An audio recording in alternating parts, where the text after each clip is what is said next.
Fairly often, I get asked questions about how I got started podcasting with the Breaking Math podcast, and I'll often be asked this question by those who are thinking of starting their own podcast. That is, people who are looking to tell a story or share their unique wisdom with a larger audience or their passions, or maybe just advertise their business or services. I usually like to start this conversation by either showing off or telling about our preferred podcasting platform, Zencaster. Zencaster is essentially an all-in-one podcast hosting platform. On this platform, you can do everything from recording your episodes to editing your audio and video files to distributing your podcast to all podcasting platforms, including Apple Podcasts, Spotify, iHeartRadio, and wherever else podcasts are played. Now, there's more. When I first began podcasting, I used to get very nervous about how I would sound. I would sometimes stutter or have awkward pauses or other audio blemishes in my recordings. Now, Zencaster has a new suite of AI tools in their post-production process that make you sound really smooth. They automatically take out any of the ums or ahs in your recording. Also, they automatically take out any of the awkward pauses in your discussions. The tools will also help you set the right loudness and balance all the levels while reducing any background noise, all with the click of a button. Doesn't sound too bad, does it? You really should check it out. Really, the world needs to hear what you have to say. In fact, I'm going to give you a code below to help give you a large discount. It's all one word, Breaking Math. Go to zencaster.com/pricing and use my code Breaking Math, and you'll get 30% off of your first month in any Zencaster paid plan. I want you to have the same easy experience I do for all my podcasting content needs. It's time to share your. People very often ask me both how and why I started my podcasting journey. Well, as an engineer, I'm frankly very passionate about math. I wanted to find somewhere to share stories of great mathematicians from Archimedes to Alan Turing and everyone in between. And for that reason, I want to tell you a little bit about my preferred hosting platform, which is Zencaster. Now, before I continue, this is usually the conversation I have with anybody who is wanting to start their own podcast. I know there are so many people out there with passions that they want to share with the world or unique knowledge that they're just looking for a platform to start with. And Zencaster is a wonderful all-in-one platform. What I mean by that is you can do your recording and your editing and use AI to create a transcript and distribute to all platforms, including Apple Podcasts or Spotify or anywhere else where podcasts are played. For anybody like me who might worry at first about what you might sound like on an audio recording, Zencaster's post-production process makes you sound really, really smooth. It automatically removes any of the ums or ahs in your recording. It removes any of the awkward pauses in conversations, and it also helps you to set the right podcast loudness and levels while reducing any background noise, all with the click of a button. It couldn't be easier. Go to zencaster.com/pricing and use my code BREAKINGMATH, and you'll get 30% off your first month in any Zencaster paid plan. I want you to have the same easy experience I do for all my podcasting and content needs. It's time to share your story. Hello, my name is Jonathan. And my name is Gabriel. And you're listening to Breaking Math. We don't want to make a big deal out of the first episode, but we thought it'd be nice to explain why we're doing what we're doing here. And we think you'll be pleasantly surprised that you found something great. Here at Breaking Math, the goal for the podcast is to make mathematics, even higher concepts in mathematics, so enjoyable that you can literally bring it up in a conversation at a party. And yeah, we know how that sounds. It works, though. I brought up math while flirting, and it actually worked. Wow, that's amazing. And if you're the kind of person who doesn't have anything to talk about on a date or at parties, why not make it math? Now, the Platonic ideal that has been embodied perhaps most powerfully since the Enlightenment, with the advent of the mathematization of physical laws, is something that we assert exists in every topic. That's to say, math is not only in everything, but is everything. And if you understand anything, you understand math without even knowing it. Every other week, we're going to be covering an advanced mathematical topic in a way that anyone who can spare 45 minutes can begin to grasp. That is our aim. In the next few episodes, we intend to cover Shannon's information theory, which is a really cool way to measure the amount of interesting things in the universe. We plan to talk a lot about the history of computation. Now, you might think that this is just computers in the last 100 years or 200 years or so. This actually goes back 40,000 years. We also plan to talk about chaos theory. And yes, as we all know, that's where a butterfly's missing flaps may change where tornadoes happen. And we also intend to talk about the unreasonable effectiveness of mathematics in physics. Or, why is math often invented before it has a physical use, and vice versa? We would actually like to take on the daunting task of bringing all of these things together into a topic all about human consciousness. And we know this is going to get a little bit weird, but we will still teach you things that are all firmly rooted in mathematics. And we hope that anyone in 8th grade or above will be able to enjoy these episodes. And those of you who are more technically minded, we'll have a write-up and other multimedia online or on Facebook. We'll give you the link at the end of the episode. And in every episode, we will have a guest or two joining us. Some will be mathematicians, some will be engineers, some will be artists, and some will be your everyday laymen. We like to hear from everyday folks who may not have a mathematical background. Exactly. Today, however, we'll be talking about the history of elitism in math. And joining us today, will you introduce yourself, Amy?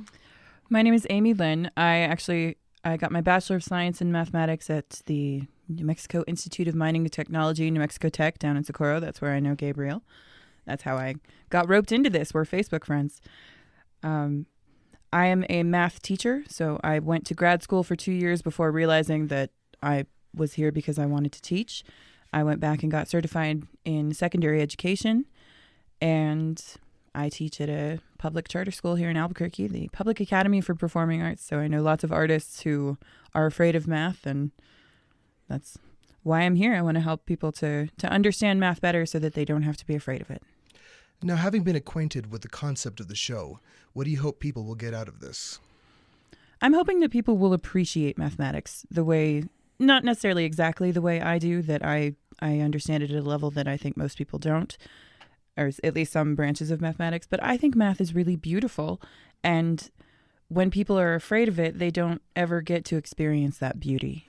And for some of our listeners who may be new to the concept of mathematical beauty, can you give us a real quick rundown?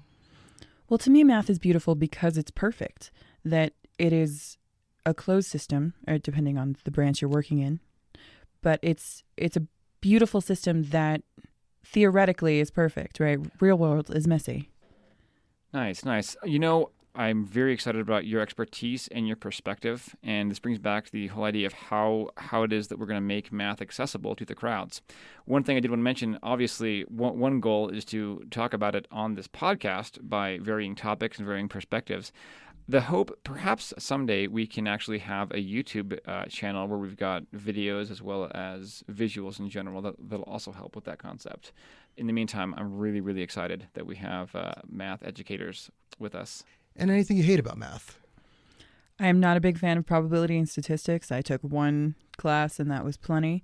There are so many different branches of mathematics. That's another misconception that people have, that math is this one specific topic, and it's multitudes. And so I was never very good at probability and statistics, and so I didn't like it. It's the grammar of math in my mind. Now, without further ado, the history of elitism in math. Part 1. Forbidden Formulas. Corruption in Math. From Pythagoras to Einstein, from the banks of the Nile to the streamlined curves of the LHC, math has shown itself again and again to be fundamental to the way that we interact with the world. Then why is math such a pain for so many people? Our answer is simple. Math is, and always has been, in one way or another, guarded as an elite skill. We'll visit the worlds that were shaped by math, the secrets people died for, the false gods created through this noble science, and the gradual chipping away by a public who, knowingly or not, has always yearned for this magical skill. So what is it, and how can we make it better? All of this and more on this episode of Breaking Math.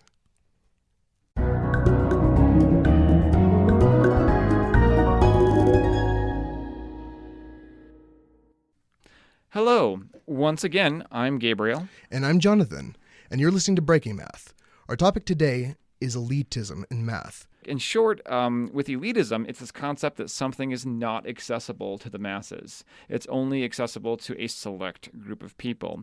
There are many, many ways that elitism manifests itself in mathematics and in many other topics, of course. And basically the reason why is because it's useful. People guard things jealously. It's a resource, and if you can restrict it, then it's an elite skill, and it doesn't have to be. And of course, in our current podcast, we have a lot we plan to talk about that support the idea of an elitism with mathematics. One example nowadays that we have mentioned before is when you research an article on Wikipedia in mathematics or in other topics, the elitism is that the jargon is so thick that you really have to have a firm background in mathematics to make any sense of it, and therefore it's very inaccessible to many people. Wouldn't you all say that's a modern example? Yes. Absolutely. Yeah. And in fact, again, our goal is to actually combat that. So I really look forward to introducing a concept that may be jargon heavy, but then saying in other words. And as we said earlier, I think our mission is to really bring this down to an 8th grade level so that our listeners, by and large, should be able to understand these concepts. And maybe then they can even look at the Wikipedia article and make more sense of it. Yeah, we're going all the way back 100 centuries to the advent of agriculture and the flooding of the Nile. Floods in certain types of rivers occur periodically, so periodically that they can be predicted by the movement of the stars. And this was one of the first things that people noticed. It was a boon to agricultural business. One crucial discovery that led to widespread agriculture was just having walls on the banks of the Nile that tracked the comings and goings of the water. And with just the ability to count and be patient, mathematics was in a way born. Some people say it had more to do with fortune telling, but that's a topic for another episode. Wow, interesting. So agriculture and flooding, and really it just comes down to counting. So there were those who basically wised up and they were able to count, was it calendar days? Is that right? Yes. It was the ascension, I believe, of Sirius that was the sign of the flooding of the Nile that would deposit silt. Okay. And then basically through people who were able to keep track of the days. So really, if it comes down to establishing a calendar, you could predict when the floods would happen. And that obviously gave you an awesome sense of power. If you knew a flood was going to happen on whatever day, you could then be... how shall I phrase this? You could threaten people with punishment from the gods if they don't comply, and then say, the gods are going to flood this whole area. And then obviously you knew the flood was going to happen, so you had that insider knowledge, and then the people were forced to believe you. And they say, wow, this person has a direct line to God. He knows the future. He can predict floods. But of course, the reality is that floods are annual and they're predictable. So that's a ferocious power. And it's simple too. It's only counting. They don't actually have any direct line to God. They're not better. They're not elite. All they know is how to count. So that's amazing. But it was this sort of patience that really laid the foundation for mathematics. Right across the Mediterranean from the Kingdom of Egypt lay a very different sort of place, where ideas, rather than dynasties, distinguished subculture from subculture. But not all was rosy in such a place. People suffered, fought, and even died to defend ideas, which would seem innocuous to the modern mind. And of course, what we're talking about is the kingdom of ancient Greece. And I think that it's very, very hard to do ancient Greek mathematics justice in a single podcast. Our entire podcast, all of the episodes could be about ancient Greek math, and we would still not touch the surface. Now, Amy, any views on ancient Greek math? Well, what I find really interesting is that the transfer from Egyptian mathematics to Greek mathematics was a transfer from application to theory. That mathematics really took a leap, that Egyptians were about, I need to predict the flood, and then once there was a flood, I need to be able to draw border lines on whose land was whose, that they used geometry very effectively in ancient Egypt. And it was the Greeks who kind of took that learning and then from there went from application to the more advanced mathematics that we attribute to the Greeks of theory and knowledge for the sake of knowledge. One thing that immediately reminds me of is in the 19th century, how number theory was purely a game, and now we use it every day for credit card transactions, for bank statements. Anytime you do anything private online, you're using mathematics from the 1800s that was just done by people who appreciated the beauty of math. That's so cool. That's so cool. I just saw a recent TED Talk, in fact, where they talked about that we have no idea the applicability for knowledge for the sake of knowledge. That is, if you do research, you can't always say this is for this purpose. And in the case of mathematics, oh my gosh, I mean, not to jump topics here, but there's so many examples of discoveries in mathematics that have an amazing relevancy later on, as you had said. And I think this is very true when you're trying to prove something. It's like trying to find your way to the store in a car, where your first stop, you end up at the park. Second stop, you're on the moon. Third stop, oh, you're finally at the store. I like it. Now, we have a short story about Meno's Slave by guest Ian McLaughlin. Gabriel met him on the campus of UNM.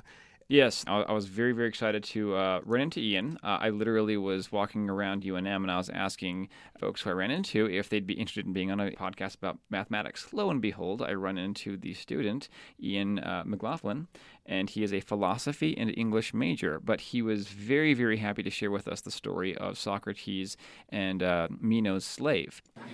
Here we are talking with Ian McLaughlin again, the English and philosophy major, and he said in my conversation, especially for our podcast on math and elitism, that it would be great to talk about the story of Socrates and how he taught geometry to a slave. I'd love to hear your story. Okay, so in the Meno dialogue, Socrates is talking with Meno, and Meno says that slaves can't learn math because it just has something inherent to do with them being a slave. And Socrates, as usual, plays devil's advocate, just keeps asking questions, and eventually he calls one of Meno's slaves over, and he tries to teach him a little bit of geometry. So he draws a square in the dirt on the ground, and he tells the slave each side of this square is 1 unit. And that means that the square has an area of 1 square unit. How would we make a square with an area of 2 square units? Well, the slave, not having any math training, did what most would do and drew another 3 squares around it, giving it 2 units on each side. Well, Socrates says, that's a good try, but that has an area of 4 square units because it's got 4 1-unit squares. And so he says to the slave, okay, so I'll show you how to double the area. And he draws a square using the diagonal of each of those 4 squares that the slave had drawn. And he says, see how this is exactly half the size of the one that you drew because it cuts each one in half on the diagonal? And the slave says, yeah. And he says, well, what does that mean? He says, it means it has half the area, which means that the area is 2. And and I think it's funny that they don't have a way to measure the length of that size in ancient Greek mathematics. Yeah. But there we go. And then the slave was able to repeat back the theory behind it, proving that slaves could, in fact, learn mathematics. Oh, man, gosh, that is so cool. I was doing it in my head as well, and I'm not sure if I should fully disclose this, but in my head I thought, well, I'll just double the side. Duh, I'm an electrical engineering graduate student, and it's just in that story. Okay, wow, that's very cool, very cool. Awesome, dude, awesome. Wow, that was an amazing story. I really enjoyed that story. Now, for our listeners, I don't know if you're doing what I was doing, that is following along with Ian's story. I tried drawing the square, and I tried to double it. I'm almost embarrassed to say this. I made the exact same mistake that Meno did the first time. Now, full disclosure, I am an electrical engineering graduate student who has a firm, robust background in math, and I made that same mistake. Now, Amy, as an educator, I'd love to hear your impression of this. Well, the first time I heard this story, I actually went back to my school, and with my calculus class, I introduced this problem. I was like, you guys will think this is cool. How do you make a square that has 2 square units, right? And their immediate thought was the one that I immediately had. Well, obviously, the side length has to be the square root of 2. But how do you do that, right? How would you manage to do that? Square root of 2 is an irrational number which cannot be measured. And so how do we create an irrational side length? I was actually interested to see that my students went about it a slightly different way, that they took 2 square units and then cut those in half and reshaped them into a 2 by 2 unit square. So I was pretty impressed that they were able to think outside the box, because we get so restricted. And I know advanced mathematics that it's going to be the root 2, but we don't know how to get there because we don't have to. Now, one thing that strikes me is that what you've described, thinking that the square root of 2 should be immediately the side, is the difference between knowing and understanding. You can know what a diffeomorphism is, but if you don't have a firm grasp on moving surfaces, then there's no way that you can understand certain theorems. You could parrot them, basically. Aside from the mathematics itself, which is a really, really interesting topic, I think this is a phenomenal example of elitism in mathematics, because clearly Meno was under the impression that a slave did not have the intellect to understand mathematical concepts. And as Socrates often does, he simply proved him wrong. He proved that a slave absolutely has the ability to understand these mathematical concepts. I mean, that's also a great commentary on how strangely we as humans treat other humans, and the stories we make up in our mind about other humans in order to feel elite. What a social commentary. Back in the early 1800s, mid-1800s, when psychiatry was in its infancy, but slavery hadn't gone away yet, they invented a disease that apparently only slaves can get, drapetomania, the disease of being lazy, and which is just awful in like 8,000 different ways. One thing, though, Socrates, the guy from the story, we know that he didn't write anything down, and everything that we know about him is secondhand. And it was written in an era where putting words into other people's mouths was seen simply as a rhetorical device, rather than plagiarism, and it's a liberty that some argue that Plato took. An interesting takeaway, however, is that whether or not this was a true story or it was just Socrates' fan fiction, it was written in a society that valued knowledge, and it hid it from the lower classes. That continued until the Library of Alexandria and beyond, and we argue today. With information, this is nothing new, obviously. But with something like mathematics, there's no doubt that this takes concerted efforts. Concerning elitism, there's even examples of that with regards to the cult of Pythagoras. Yeah, he was afraid of beans because of flatulence. He was a vegan and a cult leader. Cults, if you don't really know how they operate, quick tangent, they deprive humans of sleep and calories. Now, we're going to tell you real quick about the story of Hippasus. Hippasus was a Pythagorean, and he was drawn to them like so many others were because they had knowledge, and humans are drawn to knowledge. But unlike the others, he felt the need to divulge a deadly secret. The ratio of most diagonals of rational numbers are irrational. We know from school, from elementary and middle school, that there's the Pythagorean theorem, which, of course, that's when you're finding the length of the hypotenuse of a triangle, the length of the long side of a right triangle. The Pythagorean theorem, as we all know, is the square root of a squared plus b squared is the length of c, or the hypotenuse. That obviously is attributed to Pythagoras. There's other things that Pythagoras was known for as well. Music was his main contribution.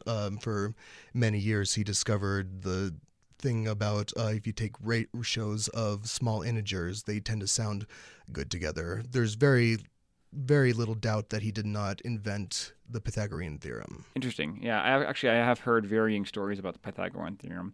I guess the point is he was firmly established among the Greek mathematicians, which is, quite that's quite a feat. So even as a person who made contributions to mathematics, he still had a lot of quirks. Oh, he was a kook. Oh, completely. They slaughtered him because he wouldn't cross a field of beans. He was trying to run away and he refused, and that was the end of Pythagoras. Wow, that I did not know. And Hippasus, who we mentioned earlier, was killed by the Pythagoreans, according to stories. Some people say he was thrown off a boat, stabbed. There's many different interpretations. Tell me again why it is that Hippasus met his fate. He revealed the secret of irrational numbers.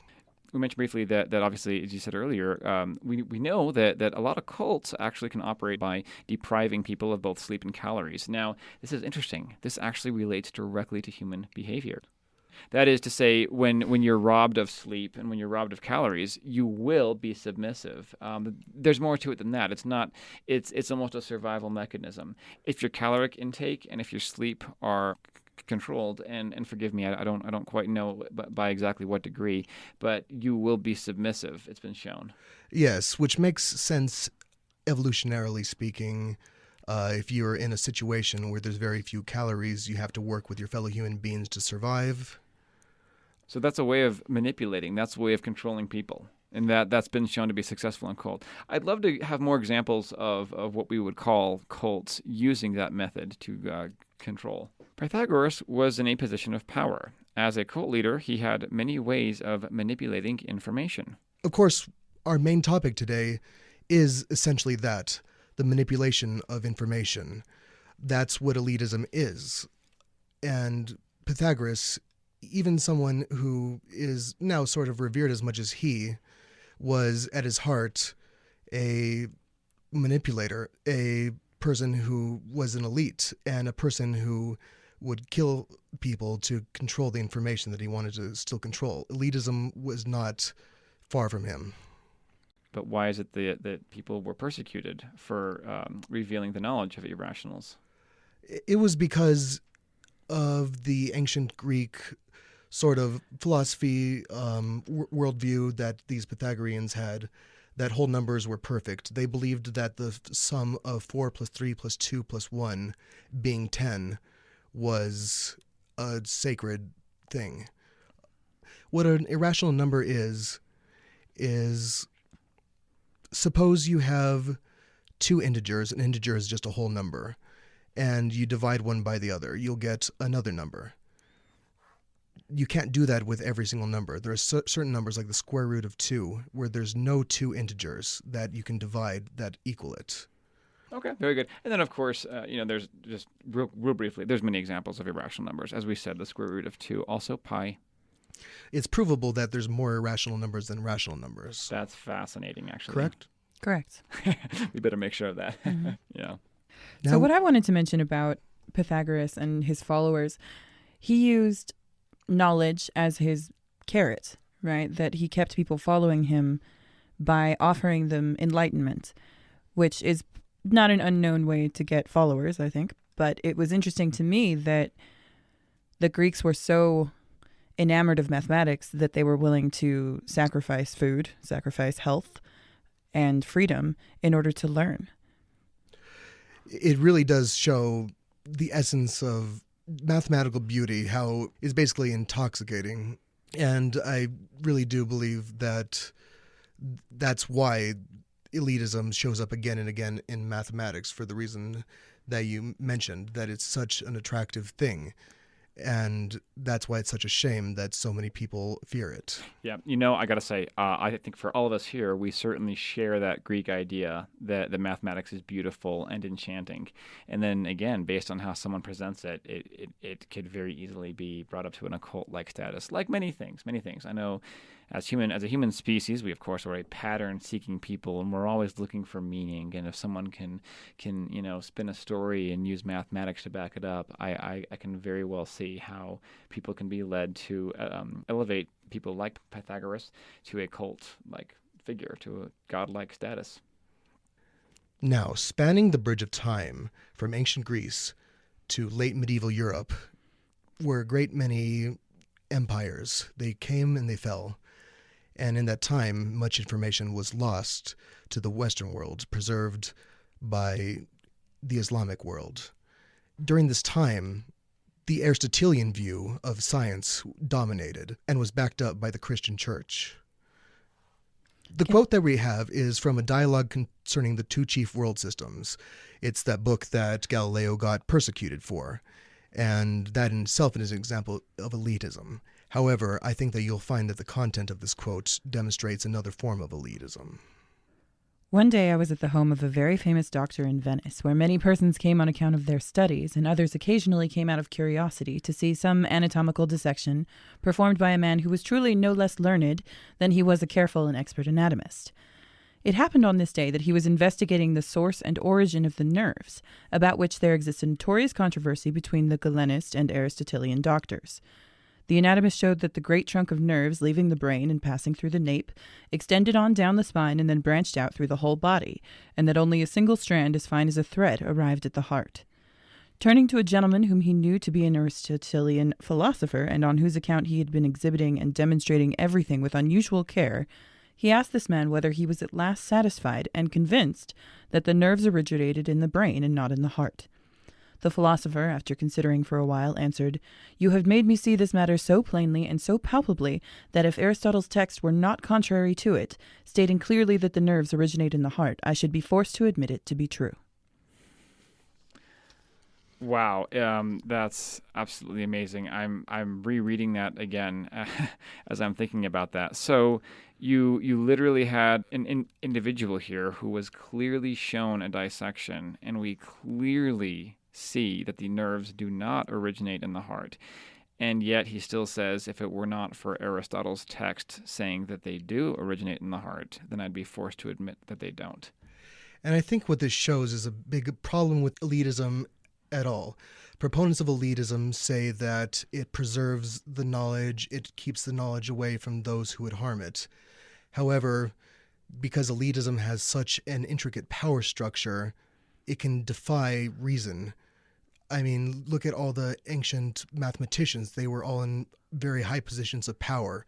Archimedes was friends with the king of Syracuse. So we've discussed this before, that as an educator, my perception of that is that there are many who are not able to pursue mathematics or to pursue higher level thinking merely because they are focused on survival. By construction, mathematics and education can be very elitist because only people who have money and who have extra time are able to commit themselves wholly to that education. So there is some intrinsic ability that elite have that maybe working class do not, both in ancient times and now, that they don't really have the room in their brain or the room in their lives to make mathematics and education a priority. It almost reminds me of the problem of how poor people can't afford to buy in bulk, so they're stuck in a vicious cycle. It seems like you're suggesting that elitism itself is somewhat self-perpetuating. That's why it's lasted all these months. Summer concerts, pool parties, chill nights under the stars. We're stocking up our closet so you're ready to look your best for all of it. At Plato's Closet in West Ashley and North Charleston, we're buying all things summer. So bring in your tees, tote bags, sandals, sunglasses, and more. We pay cash on the spot for gently loved name brand looks. Plato's Closet is the go-to destination for trend-forward teens and young adults who support local and shop sustainable. Visit Plato's Closet today. Plato's Closet, located in West Ashley on Sam Rittenberg Boulevard and North Charleston on Rivers Avenue. What's the easiest choice you can make? Window instead of middle seat? Picking a vendor who sends a great gift basket? Outsourcing business tasks you hate? What about selling with Shopify? Whether you're selling a little or a lot, Shopify helps you do your thing, however you cha-ching. Shopify is the global commerce platform that helps you sell at every stage of your business. From the launch your online shop stage to the first real-life store stage, all the way to the did we just hit 1 million orders stage. Shopify's there to help you grow. Whether you're selling scented soap or offering outdoor outfits, Shopify helps you sell. Wherever and whatever you're selling, Shopify's got you covered. Sign up for a $1 per month trial period at shopify.com/try. Go to shopify.com/try now to grow your business, no matter what stage you're in. Shopify.com/try. Millennia. You know, when I hear this story, there's so many things that I'm thinking about right now. And, you know, among what we said here, there's this amazing reluctance to let go of an old worldview. But that's also a huge commentary on how exactly we work, psychologically speaking. How is it that we're so comfortable with a worldview? You know, I mean, you would think that we, you know, if we're presented with obvious evidence to the contrary, we would give up a worldview. But this is a clear indication that's just not the case. And this is something that I find deeply profound. I think of my own biases. Like, this makes me think, do I have my own biases that I simply will not let go of, you know, even when shown evidence to the contrary? It's a phenomenal question. The question this also raises for me is, how do we go about being able to change our worldviews, you know? And sometimes what it needs is a random component, not to get too off topic. Socrates, who we keep coming back to, defied the educational system of his time by simply asking questions instead of directly lecturing. Oh, interesting. So maybe in your formative years, when you're introduced to who the authority is, maybe, I mean, this could be an interesting experiment. In psychology, the age of 10 is known as the age of mastery. It's where the brain is still very neuroplastic, but it hasn't gone through the metamorphosis of puberty. Okay. So then the stated goal is to raise kids or raise a generation that's able to critically think and to evaluate based on logic, just like in this quote here. A suggestion would be to have a small element of chaos or a small element of, oh gosh, I'm struggling with the words right here. A little bit of a stochastic input. Can we clarify stochastic input for? Stochastic just means disordered or random. It's like jostling a bucket of sand to get it level. Okay. So then how would that be implemented in an education system such that individuals do not get to where they're susceptible to this elitism, to where they see, one person as infallible?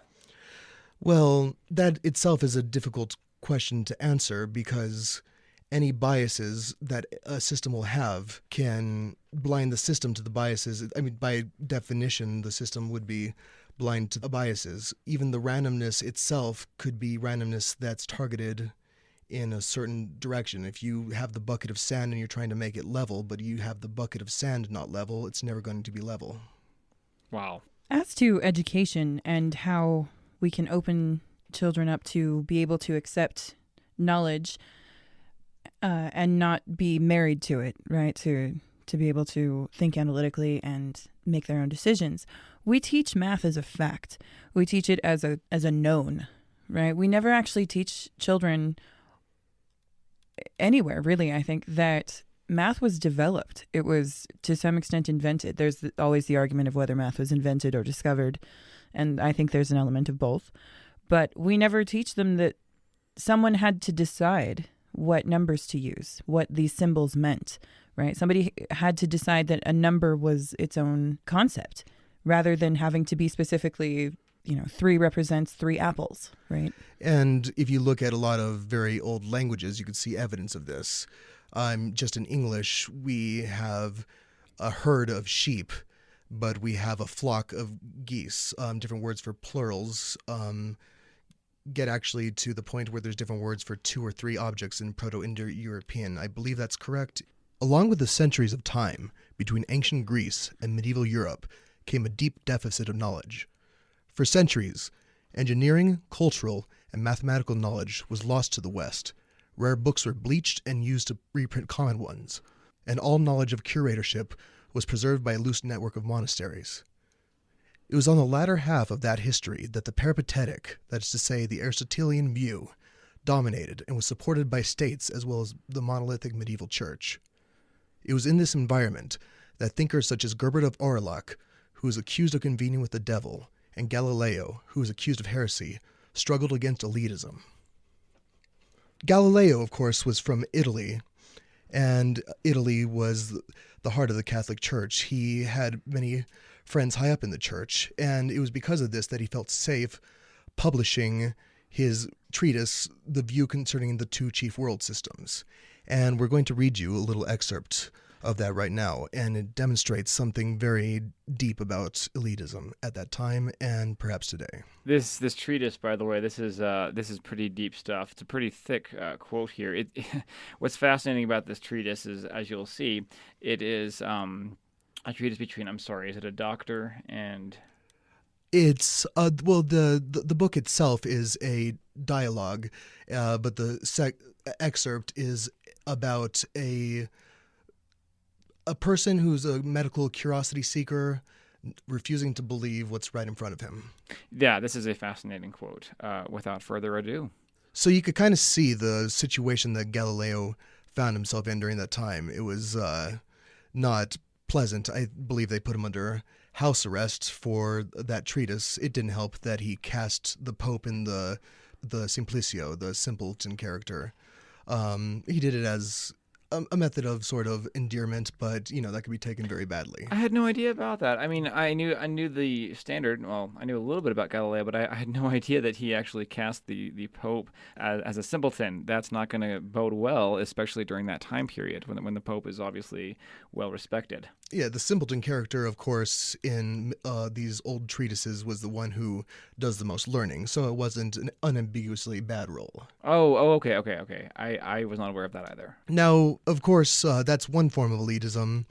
Galileo was very well connected, and we're going to look at another very well connected person who was born about 500 years earlier, Gerbert of Aurillac. He was born in the heart of the Dark Ages. He was a clergyman who studied in Moorish Spain. During this time, he became familiar with Arabic numerals, far superior to the Roman numerals with which his peers were acquainted. The speed with which he was able to compute using these foreign symbols earned him a reputation for convening with the devil. He was even rumored to have a robotic head which whispered him answers. Now, Amy, what do you think about the ramifications that elitism has for xenophobia with respect to this story? Well, specifically, the fear of the Arabic numerals because they were foreign, because they were different, they didn't come from what was known or what was established, is hugely indicative of the elitism, that we don't want anything that isn't ours, that we didn't create, right? And it's a very closed-minded approach to learning, which perhaps is why it occurred in the Dark Ages, or why the Dark Ages were so dark, that we were so closed-minded to other opportunities or other ways of looking at the world. The attitude, of course, seems to be something unfortunately human. It continues to this day. People don't like views that they view as foreign. It wasn't really until Leonardo of Pisa, Fibonacci, more commonly known as, was able to really popularize the Arabic numerals. Now, one interesting thing about Gerbert of Aurillac is that he did attain a great amount of power. He became Pope Sylvester II. Yet people were so set in their ways that they still viewed him as convening with the devil. Of course, when the church had more political power, that was more of a common view. So wow, once people peg you as something, it's very hard to change their mind. Of course, this was a time where you had just a little later you had Pope Innocent with their incredible amount of debauchery. So it was a different time, a different understanding politically altogether. So what would you say the repercussions are of Gerbert? I'm not sure if it's so much repercussion as it is sort of a barometer for that time, because it was so in the heart of the Dark Ages that information really could not be disseminated. He didn't have much of an impact on the way that the Western world viewed Arabic numerals. They were that set in their ways that even the Pope couldn't change that considerably. So when were Arabic numerals come into place? About 200 to 300 years later with Fibonacci. Okay. He popularized them.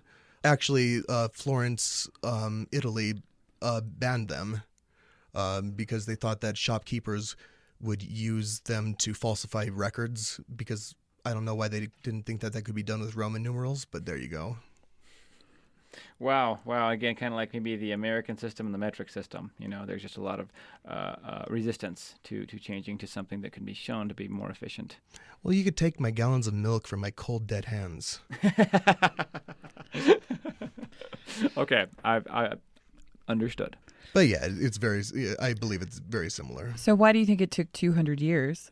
Was it just exposure to the Arabic numerals and more convincing? Because we discussed the Galileo quote that even though we can see very clearly the evidence that something is true, that something is better, we still accept what was before. What changed that allowed us to take on Arabic numerals? See, I'm not sure if it was economic forces or what, because when the economy was not growing during the Middle Ages, when it was in fact completely stagnant, this was a time where guilds would burn down houses of anybody who was more efficient than the average person. You don't have a real need for growth. You don't have a need for improvement. So there's no real effect something that can have an improvement in that fashion will make. I think it's sort of like Psy, the guy from Korea. He made a bunch of other songs, and then all of a sudden, for whatever reason, some trends and forces happened, and then Gangnam Style got billions of views. Well, does it correlate with the Renaissance, perhaps? Relinquishing of control of the church over development, that was Galileo the tipping point of allowing knowledge to flourish again. If you ask me, I do think that the Renaissance it does seem to correlate with that. Yeah, that's when all the merchants started using the Arabic numerals. That's when Leonardo da Vinci's boyfriend invented modern accounting. Moving just a few hundred years forward, we come to Galois. Galois lived in politically tumultuous early 19th century France. Dead by 20 in war, but immortalized by his ideas, one ignorant of elitism would believe that this was inevitable. However, because he lacked much formal education, his notes were often ignored by the Academy because they were too messy. This is the form that we argue that medieval elitism metamorphosed into. Now, it's true that during this time, there was a lot of people reformulating mathematics, creating a solid foundation for it that had to do with axioms, some which would come crashing down in the late 19th century and early 20th century. I've seen it argued that elitism survives through the over-doctrinization of axiomatic systems. Real quick, just for those who, again, are less familiar with mathematical vernacular, can we talk about what exactly axioms are and what their place is in mathematics? What an axiom is a rule that you go by. Let me give you an example. Is that a straight line can be continued indefinitely. That's to say that if you draw a line, you can make it longer. That's a really simple, very clear, and intuitive idea. That's basically an axiom. Would you like to expand on that, Amy? Well, as I recall, that is the one axiom that has yet to be proven. That of his axioms, that is the one that we cannot prove. All right. Yeah, I was just curious for the sake of our listener. In fact, we could even just... my perception of an axiom is it's our foundation, that we suppose these things to be true, that much of the time these things are obvious, and so supposing them to be true does not require a leap in thought. But it's from these axioms we can claim other things. We can prove other things, but the axioms are the foundation. The Google definition of an axiom: a statement or proposition that is regarded as being established, it's accepted, or is self-evidently true. And again, I think you said a line goes on forever, or two parallel lines will never intersect. An example of a modern axiom is piano's axioms. They're about whole numbers, and one of the axioms is that if two numbers successors, 5 is 4's successor, 100 is 99's successor, if they're equal, then the numbers are equal. See, it's very obvious, and you use it to prove other things. You could use that in 5 other axioms, which I won't go into, but they'll be on the website, to prove that 1 + 1 = 2. It's actually kind of fun. Nice. I look forward to that. I look forward to seeing those on the website, just for something. Just as a fun little side note here, the inductive proof is something that philosophers, my brother is a philosopher and he gets very frustrated with inductive proofs, and that's where you assume it's true a finite number of times and then show that it's true one more time and therefore it's always true. You have to remember I went to a tech school, so a nerdy place. I went to the bar one night and I won a beer for proving that an odd number squared minus another odd number squared will always be divisible by 4. Oh my gosh. Yeah. Amazing. Okay, so that's obviously a challenge for the listeners then. And maybe an explanation of induction that's very obvious is one of my professors called it the domino analogy. If you hit the first domino and prove that it hits the second domino, and then you prove that any domino hits the domino after that, you could prove that all the dominoes fall. That's induction. Nice. I like that analogy. That works. Okay. And then I realized that was a rather lengthy aside to explain what an axiom is. However, I think that's part of our mission, is to make mathematics clear. So we know now that an axiom is a statement that we regard as true for the purpose of our proof. And if you don't understand what an axiom is, you don't truly understand what it has to do with elitism. Also, I think we could say that you can't just say, well, that axiom isn't true. Or in other words, how often do people challenge axioms in mathematics? There's a big problem with axioms in the late 1800s. Okay. Basically, somebody said, what if there's a group of stuff where the definition of that group of stuff was that it couldn't have itself in it. Because they love playing these games. That's actually Lewis Carroll from Alice in Wonderland hated this kind of math. Oh my gosh. But basically, you can prove that there's a contradiction from some very, very reasonable sounding axioms. Like if you have several groups of things, you could pick one out of everything. That's one of the most controversial ones. It's the axiom of choice. Oh, wow. You know what? That's something that we should also put on the website. This is really, really cool. Axiom games. And again, what you said earlier, that it's fascinating. These axioms seem self-evident, but when taken together, they fall apart. Nice. In certain cases. That's when the foundation of math has difficulties, which happens every once in a great while. Well, and it's led to other branches of mathematics. That set theory came from that issue with axioms, that we had to introduce new axioms to develop set theory. We kept coming up with paradoxical issues that you have the set of all sets that do not contain themselves doesn't contain itself. Yeah, so a set, you could think of it as a bucket that you put things in. You could put other buckets in this magical bucket. Oh, and look at this. We even have a definition here. This one is provided by Wikipedia.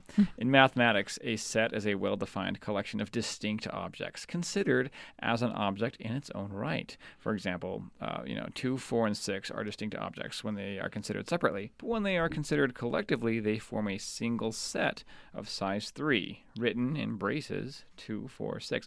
There you go. There's for our listeners. So we've even delved into what an axiom is and what a set is. And of course, you could tell by the fact that we're talking about the late 19th, early 20th centuries that we're getting into modern elitism. Now, modern elitism has to do somewhat with classical education, how frustration and simple things like childhood ADHD are not tolerated. Do you have anything to add on this, Amy, as an educator yourself? Well, from the transition of you talk about Socratic seminar, that knowledge was something that was shared, that was questioned, that the whole Socratic seminar is about asking questions in order to delve deeper into a topic, that we transition from that style of learning, of collaborating and questioning, into the more recent version of the classical education of being lectured, right? I give you information and you absorb it.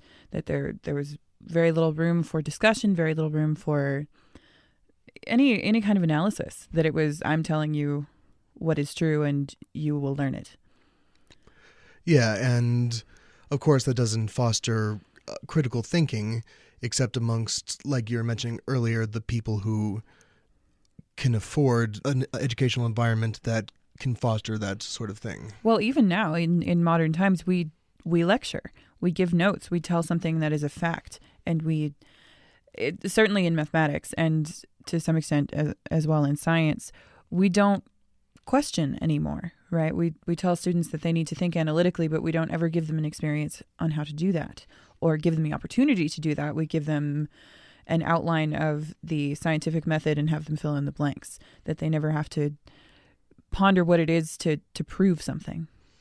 Yeah, and the fact that you brought up the scientific method, that's almost completely antithetical to the spirit of the scientific method, is to not question it. Well, I actually wanted to talk specifically about how that's currently being addressed. Now, I was a teacher for 5 years before I became an engineer, and I was a teacher in 2 charter schools, actually. And one major push, one buzzword that you're going to hear in charter schools is project-based learning. This is the attempt to give students a position where they don't only take the knowledge that was told to them, but they're given a project with which they then solve themselves and hopefully can see a practical application where they have to make decisions that will then help them to discover the concepts in math. One of them involved simulating a race in MATLAB, of all things. That was pretty cool. I don't have the actual code right now, but do you all do much project-based learning in math at your school, Amy? No, that's really there's no time. Okay. That we have so much we have to get through in a single year. And that is another aspect of elitism, that we are expected to teach. And all the research says that relevancy is important to understanding. And then we are required to teach things that are really not relevant until you are able to apply them. Oh, that's so frustrating. It is. Because all of this is the core of Breaking Math of our podcast. We want to make math relevant. So for all the listeners, if we had a call-in line, we could have listeners call in and rant about how much they hate math. Well, one thing I wanted to bring up real quick is Trachtenberg speed math. Ooh. This was developed by a man who was persecuted by the Nazis in concentration camp to keep him sane. I've taught this to students who don't think that they could do math. I tutor. And they are amazed when they're able to multiply a 30-digit number by 11 in their head. It's a way that has been proven to work. It's been proven to work well. But because of the inertia of elitism, it has not been adopted and improved upon. By all means. To multiply a number by 11, Yes. write down the number. Okay. So I'll just pick a number, right? So, if you have a pencil ready, write down 1, 2, 4, 7, 5, 1, 1. Okay, got it. So I'm just exactly what you said, that random array, right? Yep. Now, the digit on the right, you just write it down right below it. Now, the next one, you just add the neighbor. So you add 1 plus 1, you get 2. You add the 5 in the 1, you get 6. 7 in the 5, you get 12. 2 carry the 1. 4 plus 7, add 1, you get 12, carry the 1. 2 plus 4, 6. 7 with the 1 carried. Okay. 3, and then 1. And that's all there is to it. And it's a list of tricks like this, and students love learning them. There's a group of remedial students that Trachtenberg taught that became more successful than the gifted students. We just learned a fabulous method of multiplying very, very quickly. I wish I knew this. Yes, and if you'd like to learn more about it, there's going to be information on the paper for this episode online. The answer that you should have gotten for multiplying 1,247,511 by 11 is 13,722,621. Boom. That's so cool. So look at that. Look at that. Now our listeners, those who didn't know it before, are now empowered with that. I'm going to teach you how to square a 2-digit number pretty much in your head. Right now, use some paper if you'd like. Is this another one from the same gentleman? Exactly, Trachtenberg Beautiful. speed math. Outstanding. So write down 23, but put the 2 and the 3 sort of far away from one another. Okay. Oh, I think I've seen this one. Now, above the 3, you write 3 squared, which is 9, but write 0, 9. Can you clarify? You said as in write 09 as the 9, like a 2-digit 9. Yes. Okay, I understand. And then write 0, 4 above the 2. So you should have 0, 4, 0, 9 above the 2 and the 3. Okay, got it. Now multiply 2 by 3 and you get 6. Double that and you get 12. Okay. Put the 1 above the 4 and the 2 above the 0. The 1 above the 4. Which 0? And the 2. The 0 right next to the 9 and the 4. Okay, the 1 above the 4, and then the 2 above the 0 that is next to the 9. Yes, to the left of the 9. It's a little tricky. It's going to be very helpful when people can see a file that has this. Oh yeah, but then you just take the pile of numbers that you made and add it up. You get 9, 2, 5. 529 is 23 squared. Okay. When you say add it up, I'm just following your directions as a column. Right? As columns, correct. Okay. Very good. Let me add these up real quick then. So you drag down the 9. Okay. Then you add the 2 and the 0. Okay. Then you add the 1 and the 4. Okay. So and then you 5. bring down the last 0. Okay. And you could do this with other numbers. For 97, I'll do this one quickly. You could re-listen if it's too quick. Let's see what the final number should have been. You write 8, 1 above the 9, 4, 9 above the 7. Multiply 9 by 7, and you get 63. Multiply 63 by 2, and it's 126. So you write 126 above the 8, 1, and the 4. Add that together, and you get 9, 0, carry the 1. 3 plus 1 is 4, and then 9. So 97 squared is 9,409. Wow. 8149. 97 squared. That's a 126 really cool technique. In the thousandth. Look at that. I just did it on my calculator. You're right. It's exactly 9,409. And on the paper, you'll see how to add together a column of numbers 13 wide and 13 high in just a couple of minutes using the method of casting out 11s. There will be several examples. Oh, this is exciting. This is really cool. Well, what gets me about this, we never get to play in math. That it's always work. It's always a job that, oh man, I got to go to math class. Unless it's my class, in which case they're excited because my class is awesome. That's why I was so grateful for having a math teacher as a mother. I never viewed math as a chore. I thought it was fun the whole time. We'd multiply and add and subtract fractions in the car. I got a book on mathematical games, future episode. And it was just part of art for me. Your mom was a math teacher. How cool. So tell me what she taught? She's taught everything up to trigonometry. We should have your mom on an episode, I think. I think the listeners would love that. Meet Jonathan's mother, and she could tell us all kinds of embarrassing stories. Okay, I'm done. Well, it's true in education that we don't really encourage students to try things on their own. We give them assignments. We give them tasks. We teach them that this is how it's done. And it really isn't until grad school that they're encouraged to think about it their own way. That even undergrad, you're learning the foundations. You're still learning how to communicate in your fields, that you never really get an opportunity to discover anything for yourself until suddenly in grad school you're dropped in and you have to come up with this whole project on your own and you have no idea where to start because you're used to someone else telling you what to do.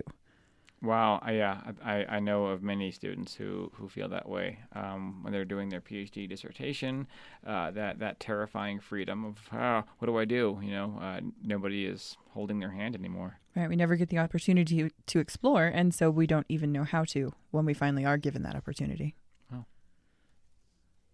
I mentioned it once or twice, the opportunity aspect of being that nowadays it's middle class and up, right? Mm-hmm. That you have the opportunity to explore these, STEM, really. Yes. That impoverished people just don't. And it's like there's a systemic issue.